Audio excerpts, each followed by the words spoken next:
Produit de millions d'années d'évolution, le corps humain est capable de beaucoup de choses remarquables.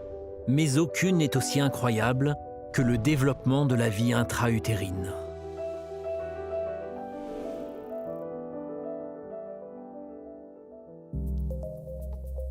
Plus de 700 000 bébés naissent chaque année en France. À travers le monde, le taux de fécondité le plus élevé se trouve au Niger, où une femme accouche en moyenne de 6,49 enfants au cours de sa vie. Singapour se situe à l'opposé de la courbe, avec 0,83, soit moins d'une naissance par femme. Alors que le nombre de naissances, les coutumes et les traditions varient d'une culture à l'autre, le processus de développement reste universel. Dérivé du mot latin gestatio, qui signifie mission de porter un enfant, la gestation est la période pendant laquelle le fœtus se développe à l'intérieur de l'utérus. Avec une durée d'environ 40 semaines, les grossesses humaines sont divisées en 3 trimestres.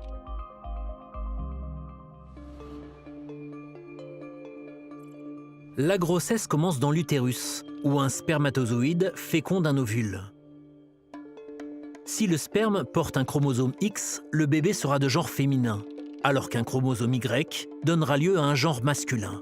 L'œuf fécondé, ou zygote, se divise à plusieurs reprises lors de son voyage à travers la trompe de Fallope, pour aller s'implanter sur la paroi utérine pour former à la fois l'embryon et un organe spécialisé appelé placenta.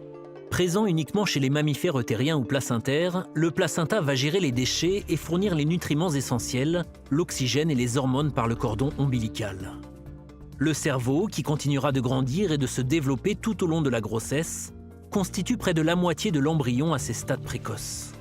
Lorsque les yeux, le nez, les oreilles et la bouche, ainsi que tous les principaux organes vont continuer de se développer au cours du 3e mois, le bébé va chaque jour ressembler un peu plus à un humain. Le 2e trimestre va des semaines 13 à 27. Le fœtus va plus que doubler en taille sur cette période, et bientôt, ses mouvements pourront être sentis par la mère.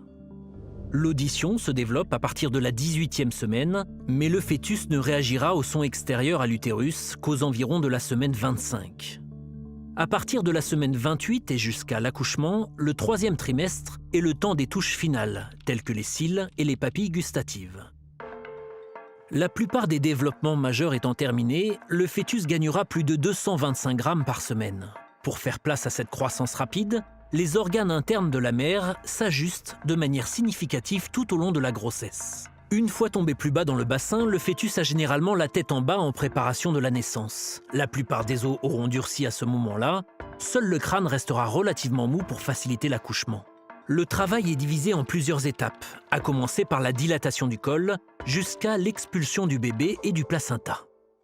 À l'échelle des milliers d'années de grossesse humaine, la compréhension scientifique de la grossesse est relativement récente, permettant une augmentation des conduites à terme des grossesses et de la sécurité pour la mère et l'enfant. Alors que notre compréhension de la grossesse continue de se développer, il en va de même pour la technologie et la médecine reproductive, offrant de belles perspectives pour tous les futurs parents.